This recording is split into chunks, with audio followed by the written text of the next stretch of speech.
This is the Good Neighbor Podcast, the place where local businesses and neighbors come together. Here's your host, Sean Preston. Welcome, everybody, to today's episode of the Good Neighbor Podcast. Today, we have a good neighbor on with us. Her name is Tara Filteau from Mother, Daughter, Empower. How are you today? Hello, thanks for having me. I'm doing great. How are you? I'm doing phenomenal. We have a full jam-packed day on the show today. Had some good conversations. Looking forward to having another one. Yes. And this is an opportunity for me where we've never met before. And so that just gets my curiosity hamster wheel spinning pretty good. Where let's dive into it. Let me ask you and tell us, for our listeners, a little bit more about your business. Absolutely. So Mother, Daughter, Empower is a Canadian charity. And we're on a mission to do just that, empower both women and girls to reach their full potential. And we do that by creating an equal opportunity to access both educational empowerment workshops. We also do one-on-one coaching and counseling. And we're known for our biggest event of the year, the Mother, Daughter, Empower Conference and Awards, that brings women from all generations, so grandmas, moms, aunties, and young girls ages 7 to 19, all together for a very, very fun-filled day, an empowerment event. Phenomenal. So does this just kind of encompass a select, kind of demographic of women? Is this, generally speaking, across the board? And what's, we're looking to empower, but let's unpack this a little bit. What are we really looking to accomplish here? Absolutely. So we, the reason why Mother, Daughter, Empower came about is we came across a stat a couple of years ago, and the stat stated that at age 7, a boy's and girls' confidence level is the same.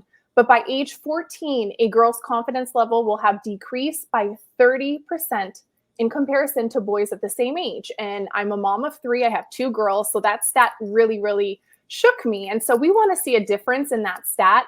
And when we think about, personal development, growth mindset, the concept of, mentorship and coaching, if you think about it, it's really only been out there for like the last 10 or so years, I guess, in the mainstream kind of way, right? And when you think about what that brings to your life and the amount of empowerment and education that could have on the impact that could have on people, it makes a significant difference. So if we're able to educate young girls, like a lot of women are getting this empowerment, but if we're able to give these young girls, 7, 8, 9, 10, and teenagers, the tips and tools and resources that they need to take on life's challenges so that they don't have to grow up and be in a situation where they don't know what to do, or having to access, right now there's so many people trying to access emergency services. There's a 2.5-year wait list to access any type of mental health counseling.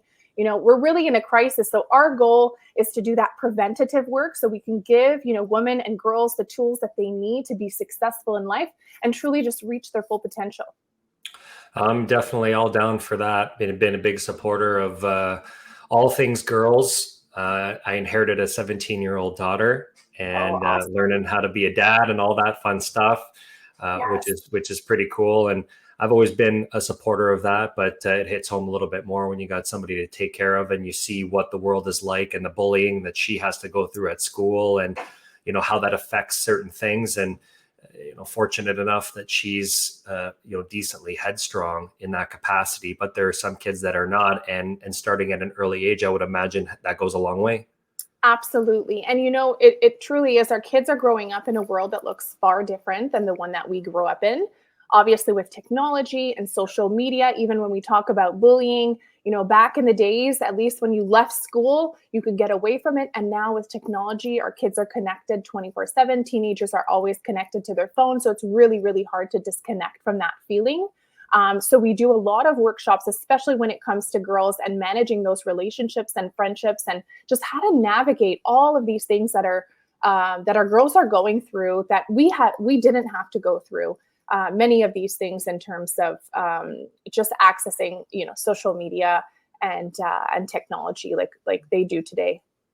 So you mentioned you do it through workshops, you have events. Let's dive into a little bit more of that stuff. If people are listening to the show, all of a sudden there's some interest level that's going there. What are all the things that you guys are offering when it comes to that access and opening up those doors for people? Yes. So our goal, like I mentioned before, is to create that equal opportunity. So what we noticed a few years back when we started Mother Daughter Empower is we were receiving a lot of requests for sponsorship. And so we thought it was really important to develop a charity that would give people access, all women and girls access to this type of education. So our workshops, you'll see us pop up across Ontario. Eventually, we do have a federal charitable status, so we would like to expand across Canada. But we utilize our community partners, so our local libraries and other agencies that we work closely with to pop up across Ontario.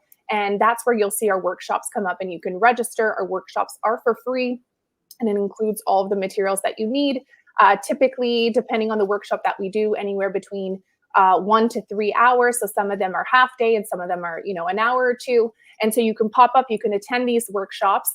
And what's really, really great about these is it's open to both caregiver and daughter. So whether that's mother or daughter, whether that's a dad that takes on that role or an auntie. And so what we found is there's a lot of education and a lot of opportunities out there for either, women empowerment or conferences. And then we have our kids that we were dropping them off to a lot of these programs, but there wasn't a lot of opportunities to connect both woman and girl together, or, caregiver and child together, so that we can come together and learn and grow together. So it's a really unique opportunity. We call these intergenerational education.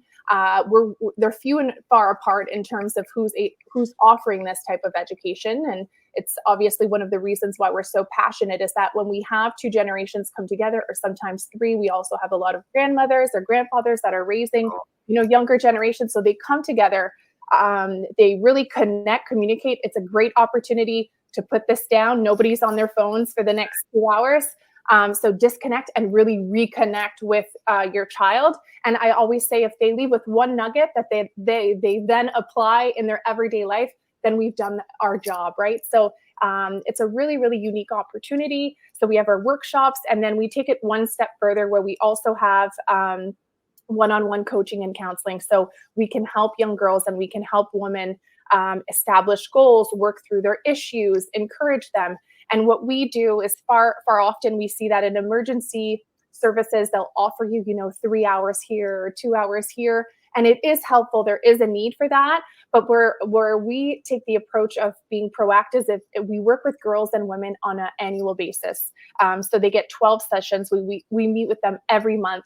And I have to say the growth from the first session to the 12th a year later is phenomenal. So it's really, really empowering to see the development and the growth that these women and girls are able to do just when they have really somebody that's there believing in them, encouraging them, and just kind of guiding them throughout their journey. So of course, we're a small charity. We're Mother Daughter Empower has been around. We're going into our 5th year in June. But we received our charity status just less than 2 years ago. And so like right now, in terms of our one-on-one services, there is a wait list because we're so fund dependent, right? So we're trying our best to apply for all these grants. As soon as we get some funding, then we're able to give it back in the community. And we do work with a lot of communities because they find it important to keep those funds within their community, which is really nice. So we can access community funding and keep those funds. Will pop up in a workshop within their community, and we're able to give those services just, where they're needed. Oh, beautiful. We're happy to have you on and help you spread that message as well. Thank you. Okay, so I always love asking this question, especially when we get charities on the show. Everybody's got a different journey and a different path. And sometimes people start that path and they finish on the same path. And for a lot of other people, not necessarily the case. And so people go on these different journeys. What has your journey been like, before this? And what did it look like into getting to you into what you do today? Yeah, it's it's a long story, but here we go. So I actually studied communication and journalism a very long time ago. But while I was in school, the job that I had was in fundraising. And so I think that's where I got my feet wet in terms of just working with, raising funds, building communities. And as I, kind of graduated, I decided to really go into, the non-for-profit and charitable sector. And so I worked with many, many charities across Canada, some really big ones and some really small ones. And so my background essentially is in the non-for-profit sector. But back in 2018, while I was on mat leave with my third child, there was a municipal election that happened in the town that I live in Innisfil. And a group of us were just really trying to make some changes and advocate for better traffic safety. Our town was growing significantly fast. It still is. And so somebody had just thrown out the idea, hey, have you ever thought about running for council? And I was like, what? What do you mean? What are you talking about? I was obviously I sat on my, on my children's parent council for many years and advocated there. And so it kind of planted a seed. And I thought about it. And I was like, you know what? I have this year off, just off with a baby, right? And 2 other kids. But I thought about it, and then one day I was like, why not? Why not? Let's give this a go. And back then, our council meetings weren't live streamed online yet. So for a full year, I showed up twice a month to every single council meeting, sat there for 4, 5, 6 hours, and just soaked in everything that I could possibly learn about municipal politics. And I honestly, at one point, I really thought I was going to win this race. They were doing online polls. The numbers were looking good, had so much great feedback. Long story short, I lost against the incumbent. But what I gained through throwing myself out there was far greater than I had ever anticipated. My daughter, who's now 13, she was 7 at the time. And every time we would go door knocking, she would ride her bike and follow me around and stand and listen at the door to what people were saying. And she'd be in the audience and then in the front row whenever there was debates, and just really, really soaking in everything that I was learning. And it was such a unique bonding opportunity. So when that election dust settled, I really wanted to keep that bonding opportunity with her. It was so unique. So I started looking for empowerment opportunities. Maybe bringing her with me to like these women conferences, but nothing was available for young girls. So that's kind of where the idea sparked of, okay, wait a minute, we maybe should be doing something here to bring both mother and girl together and create unique opportunities. So essentially when Mother Daughter Empower first started, my daughter actually came up with the name, and we first started it as an opportunity. It was a social enterprise that we did together. And we wanted to run events for women and girls. And that's kind of how it all began. And that's when I started doing research and came across that stat, that girls' confidence decreases by age 14. And we just thought we really have to make a difference. And we hosted our first conference. We had over 200 tickets sold. So we're like, okay, we're on to something. There's a need here. And then COVID hit. So during COVID, at the time, we didn't know how long this would last. So we just kept postponing our first conference. And eventually we were like, okay, we need to do something. So we decided to pivot and we hosted it online. I thought, everyone's going to want their money back. They had paid for an in-person event that included like their lunch and whatnot, but we got really creative.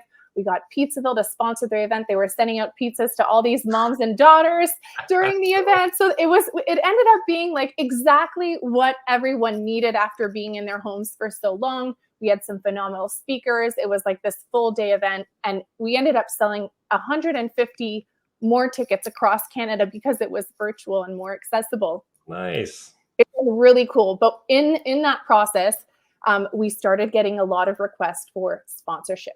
Of course, we're still in a financial crisis, and times are hard. So we sponsored, I think, 24 women and girls to attend this event. At the time, the tickets were just roughly around over the $100 mark. And that's when that planted a seed to say, if we could financially help these women access this, how many more people could we help? And so that's when we began our journey to start applying for a non-for-profit status, and then eventually our charitable status. And during COVID, I decided to go back to school. So again, I had my background in communications. I went back to school and became a registered social service worker because I knew that it would take time to get funding started, and I wanted to be able to do the work that was needed within the organization. So I'm now a registered social service worker, doing a lot of the one-on-one, doing a lot of the workshops as well. And as we grow, we're able to hire out. But that's essentially the journey of how we got started. And I always say, mother-daughter empower is like my fourth child. It really is, in terms of, just seeing it grow and giving it everything that it needs to be able to give back to the community. Oh, amazing. Love how much you guys are involved in the community. Love the cause, and keep doing those great things that you guys are doing out there. Thank you.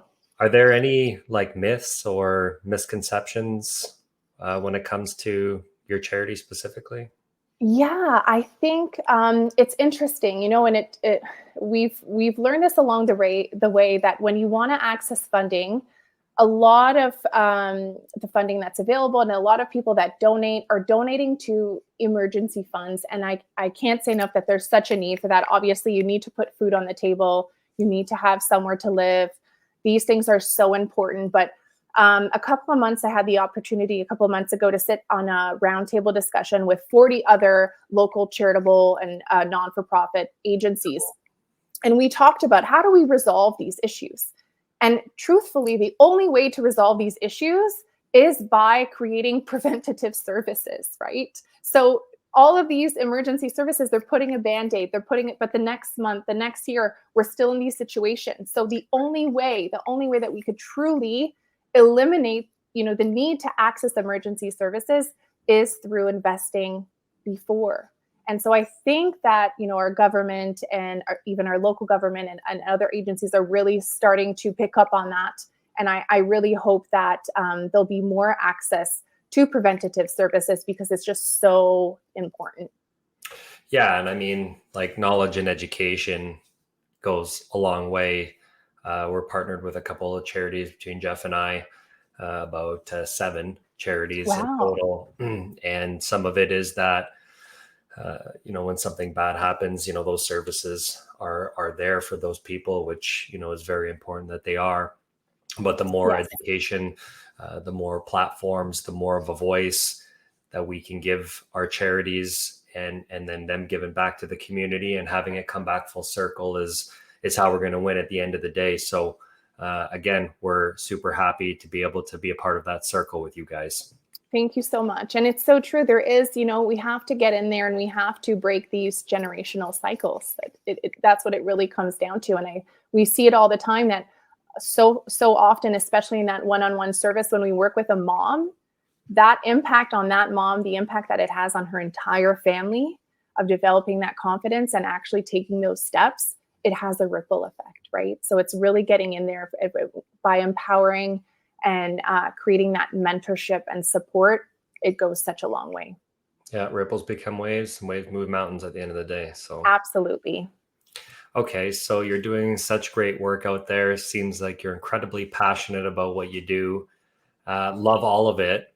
And there's a little, I guess, work-life harmony that goes into what we do. It's sometimes when we're passionate about things, we can do a lot more on the work side and it doesn't bug us as much, but it's just as important to have the other stuff. And so when you're not doing what you do on a day-to-day for the charity, what do you like to do for fun? What does that look like?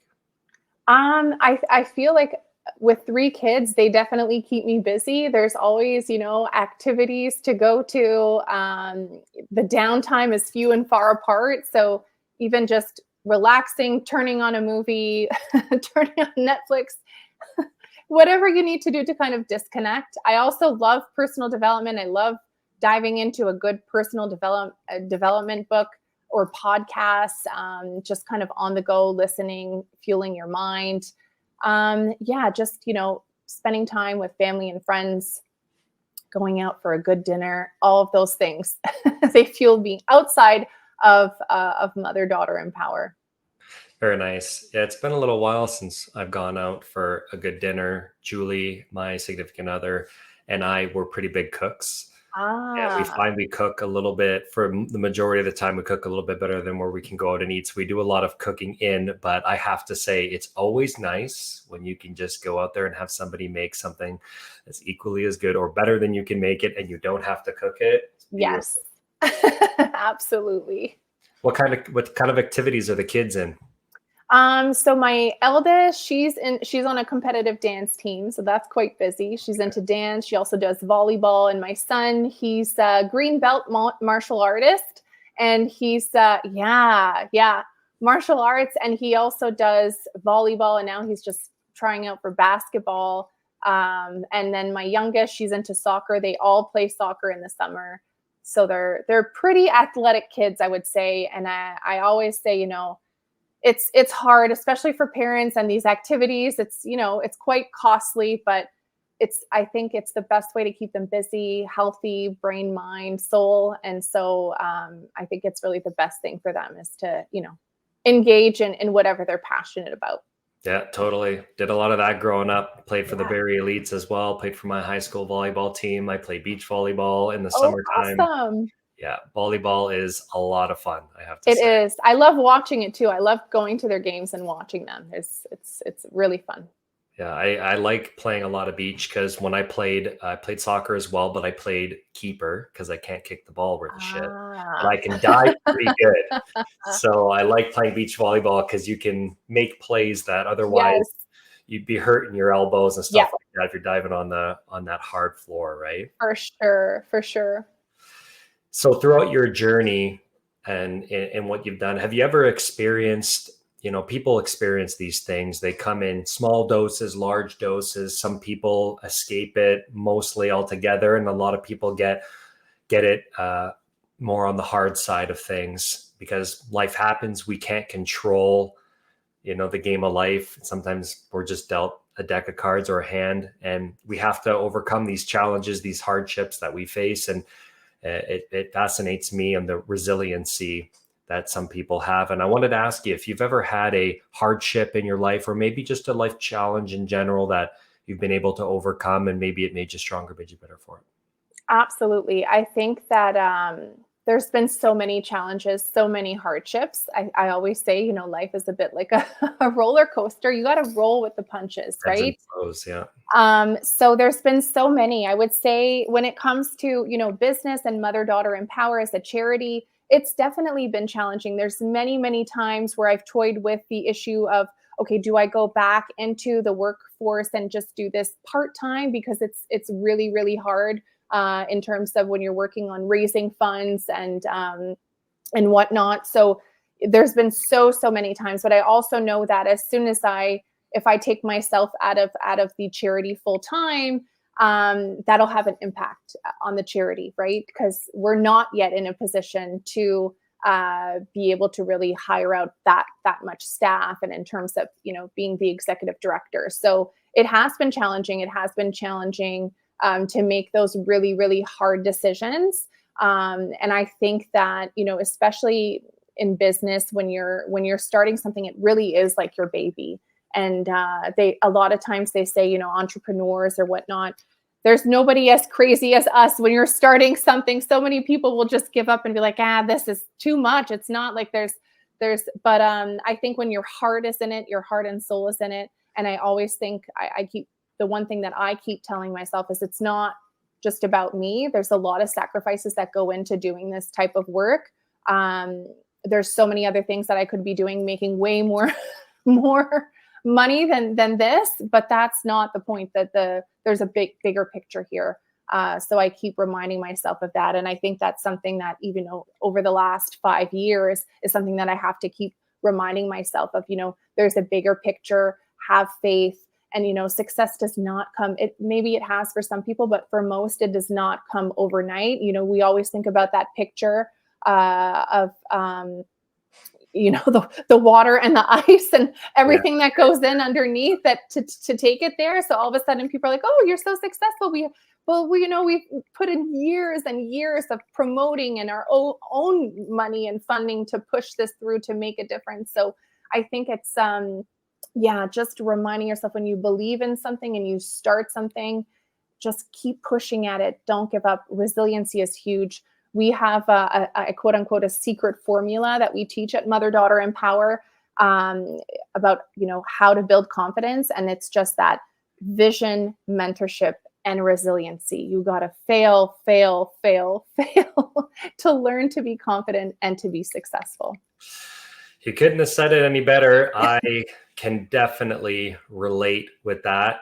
I started my business in January of last year, and I built something from scratch. I built a magazine that goes out to the Art of Bluffs, and I know all about the struggles of what it takes to build up what you need, the sacrifices it takes, and not seeing my family as much as I wanted, banging on doors in the middle of the rain, hearing no all day, having people misjudge you and not treat you the way you should be treated because, I don't know, they had a bad day, whatever the case is. But getting that opportunity to put forth that goodwill, helping connect people, it was a no-brainer for me to do something more than just, what I've done in the past in sales and marketing. It's much more than that. And we get to do it here in Barrie, Midhurst, and Simcoe County, and have great people on like yourself, help them share their stories and stuff like that. So beautiful. Well said. Congratulations to you as well, because it really does, like you mentioned, it's you roll up your sleeves and you go out there, and when you believe in something and you have an idea, and to see it, come to life, is you can't put a price on that. You really can't. No, it's really cool. It kind of resonated me when we started, Julie and I started doing our networking events, and we remember being at one business in particular and had our clients come in, and they all started mixing and mingling.